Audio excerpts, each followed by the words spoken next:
Thank you. Thank you very much. Thank you. And you know, I really love you guys too. It's not that I just support the 911 Truth Movement. I love the 911 Truth Movement.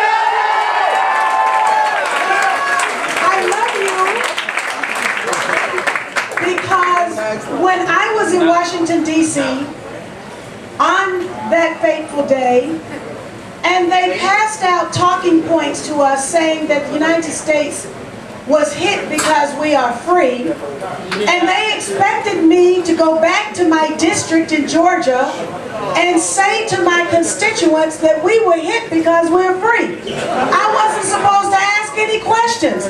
I wasn't supposed to ask about the $2.3 trillion that's gone to the Pentagon that they've lost. I wasn't supposed to ask about the covert activities of the CIA.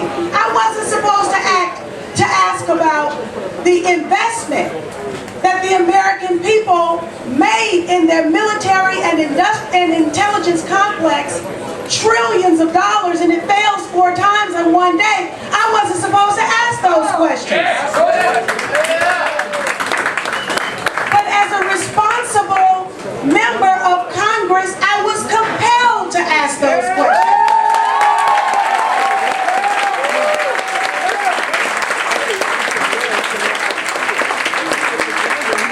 And because I dared to demand an investigation, because I dared to demand answers to those questions, I was kicked out of Congress. Both the Democrats and the Republicans united to cover up the truth. And that cover-up continues up to this very day.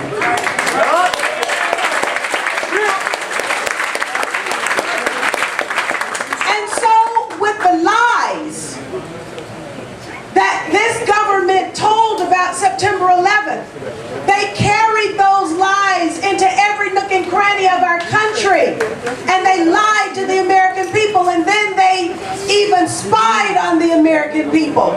They carried the lies all over the world. They carried the lies to Europe, to Africa, to Asia, and they used those lies to militarize our foreign policy, to militarize our domestic policy, and to justify war and occupation.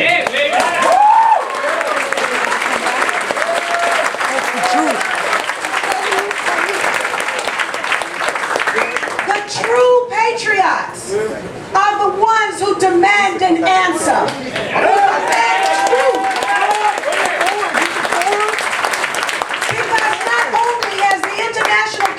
Been lied to, but all of us have been lied to. And Dick Cheney told us to expect war for the next generation. The Democrats have gone along with that, voting to spend $720 million every day for war and occupation. The Democrats, by way of their votes to fund the war, have made themselves, as well as in our entire national leadership, complicit in war crimes, torture, crimes against humanity, and the most vile of all, crimes against the peace. But it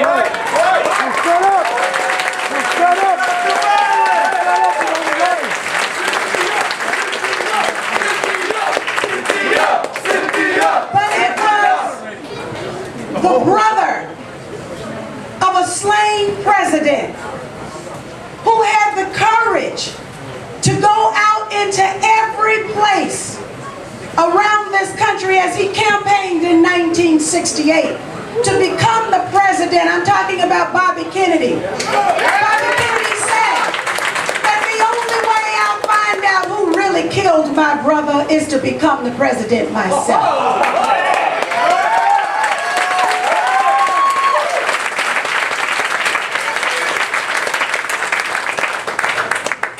So Bobby Kennedy went into places where he was not so popular, or his message wasn't so popular. He went into Appalachia and said, the United States is too wealthy to have this kind of poverty. He went into the Mississippi Delta and he said, this country has too much promise to discriminate discriminate against people on the basis of their color. Yep.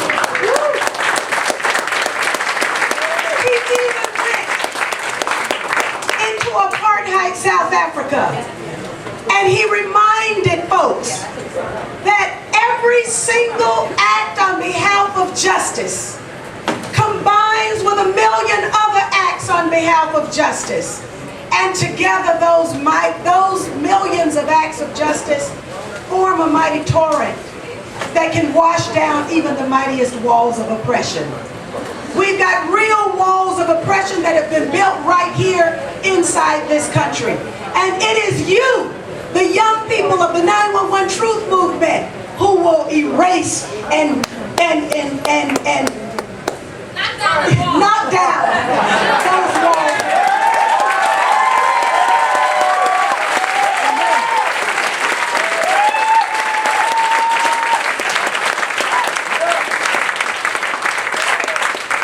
The last thing I will say is this.